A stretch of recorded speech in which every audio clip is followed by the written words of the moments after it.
The hike to Black Star Canyon Falls is a rite of passage here in Southern California. Some people even say it's haunted. Maybe it is. I'll talk about that in this video, and I'll also show you exactly what you need to know in order to do this hike, have fun, and be safe. The hike starts in the northern part of Cleveland National Forest, only about an hour away from downtown Los Angeles, the eastern edge of Orange County.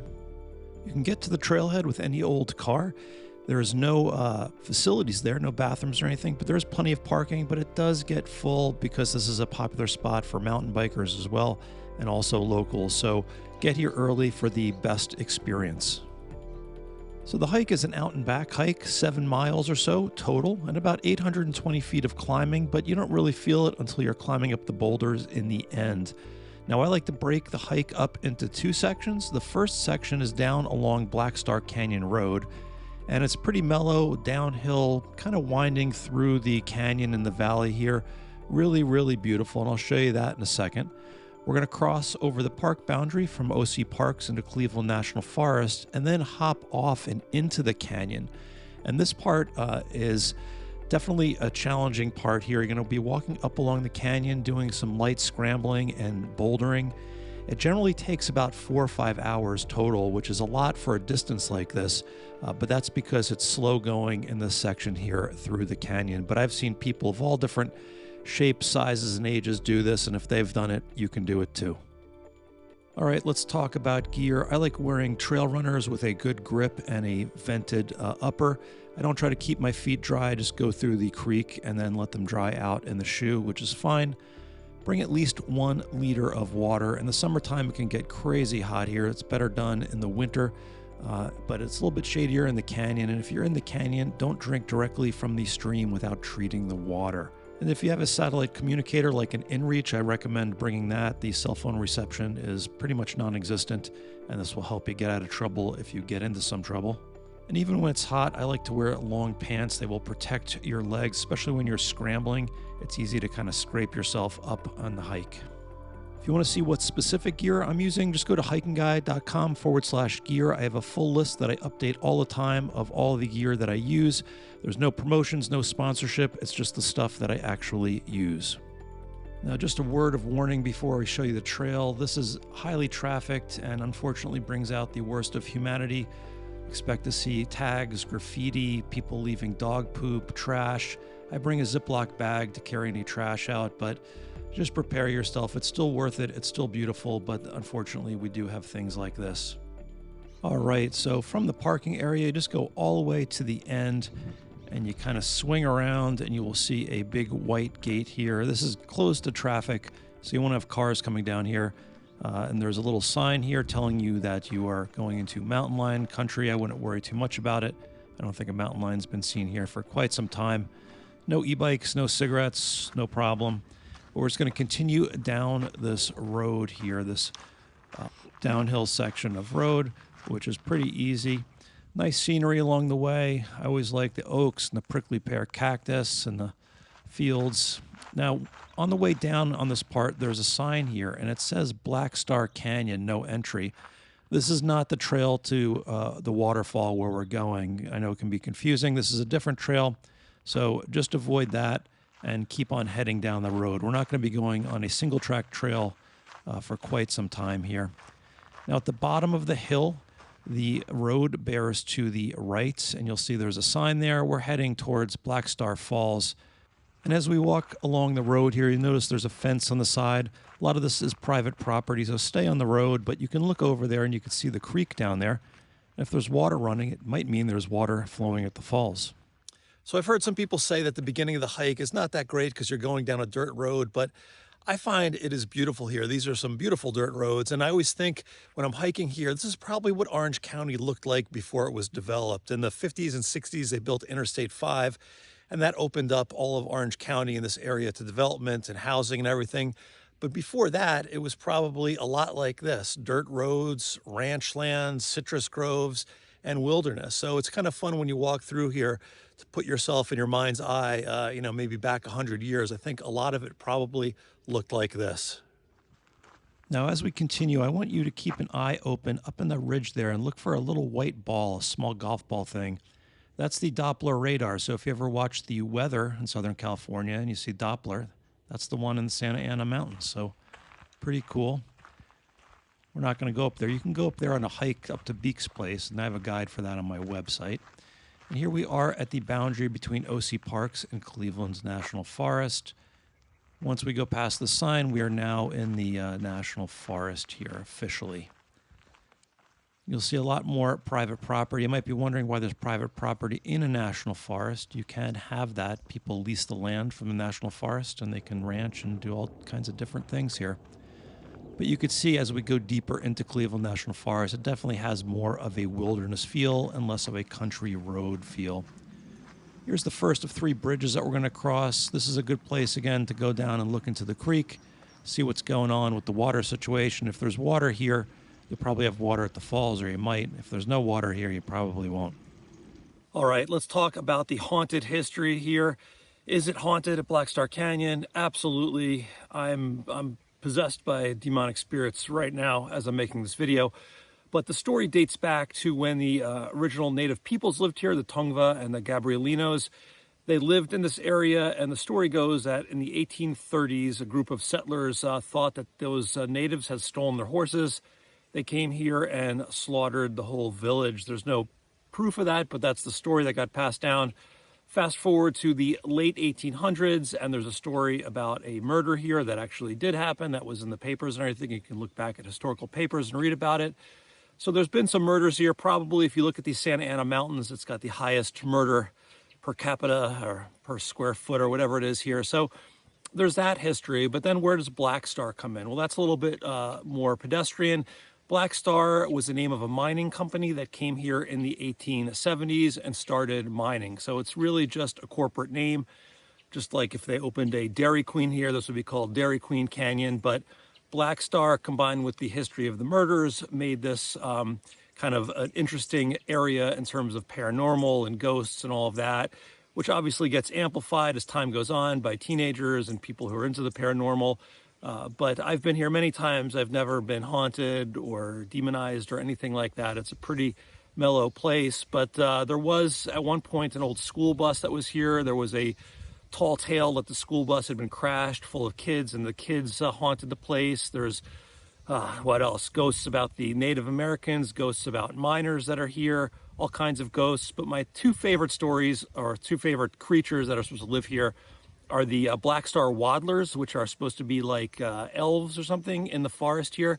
And my favorite is Santiago Sam, who's the local Sasquatch character. I read a blog post about it, and somebody wrote there have been 4 confirmed sightings by park rangers, so that happened. But anyway, that's the story. I just find this place peaceful and beautiful, and really the only thing that I don't like about it is the impact that humans have made from spray painting and tagging and trash and Bluetooth speakers and all of that. But otherwise, it's just a really beautiful, peaceful hike. All right, as you continue, you're going to see some private property across the stream over on the right-hand side. That means we're getting close. We're probably a little over 2 miles in at this point in the hike here. A little over 2 miles, and you're going to get to this wide area. This is the important turn. Up to the left, Black Star Canyon Road continues. Now it will go up towards that Doppler antenna I showed you before. But we're going to go down to the right, down into the canyon. And luckily there's this nice metal sign here telling us that this is the way. And from here, we're just going to make the turn and head on down the canyon. This part of the hike is going to be much different than that first part, but we're going to go down this hill. And when we get down to the bottom, we're going to bear to the left and start hiking upstream. Now, this is a bit of a choose-your-own-adventure. The paths always change a little bit when the stream floods. Usually the stream's pretty low. If it's raging, you might not want to go up here. You might want to turn around. But you can see we're doing a crossing. You're never going to be on one side for very long. You're going to be crossing over. Sometimes there's a path on both sides, sometimes just on one side, and sometimes you kind of have to rock up along the creek. But here you can see if we look across to the left, trail continues over here. Kind of hard to see past the boulders, but if we go around the boulders, there is the path. You can see once we go up a little bit, it's much easier to find. And again, there's not one right way to do this. There are a lot of different options, but these paths up on the side of the creek on either side are always a little bit easier than the ones kind of in the creek. You shouldn't be leaving the canyon. Also, you should always be going up along upstream on the creek. And if you get confused, look for footprints. There's always sort of a well-worn path that you can look if you just stop and take your time if you can't see the trail. And it's cool. This part is not so much of a boulder hop as it is just going up along the banks and fording back and forth across the stream. Before I continue upstream, I just want to give a big thank you to everyone who supports the channel, the website, everything. I could not do this without you, so thank you, thank you, thank you. And it allows me to do videos like this without any kind of weird commercials in between. So thanks again for all your support. And if you're liking the video, as always, all you got to do is click the little thumbs up. It's an easy way to say thank you and tell me that the guide has been useful. All right, let's keep heading upstream. As you continue upstream, the scenery gets way more dramatic. You can see the canyon is way deeper. The cliffs are towering up above us. There's these huge slabs, boulders, sedimentary rock that have fallen down. It really gets dramatic the more you go up, and I'm going to show you it gets really dramatic in a second. Don't be scared to use your hands when you're climbing. It's one of those types of places, but here you can see we're going to cross over once again as we make our way up. Now, about 2/3 of the way up, you'll see a side trail off to the right, going up another smaller canyon. We're not going to be taking that. We're going to be going straight. And this is sort of the start of where the really tough or tougher scrambling happens. Right from the gun, we're going to start going up some smaller boulders, but in a second or two, you're going to be confronted with bigger series of boulders, and we're going to be going up straight. Sometimes you have to climb up the boulders. Other times you might be able to go up and around, but always just look for a way to go up. Give yourself a little time to do some recon, and again, don't be scared to use your hands and climb up to get up and around these boulders. And there you can see we climbed up a little bit, and there the trail continues. Now, towards the end, there's these huge boulders, and you'll see people getting confused here. You're going to want to go up the boulders and then bear to the left. Over on the left-hand side, you'll see a trail going up. It's pretty steep, but it is a good trail to cut up around these boulders, so you don't have to climb up anything too steep. And once in a while, you'll see people have left ropes there to help you get up the steep little cut around on the left. But from here on out, you're going to be going up the left. You're going to pass another little waterfall before we get to Black Star Canyon Falls. Don't think that's it. And you can see somebody up ahead is making their way up along the left.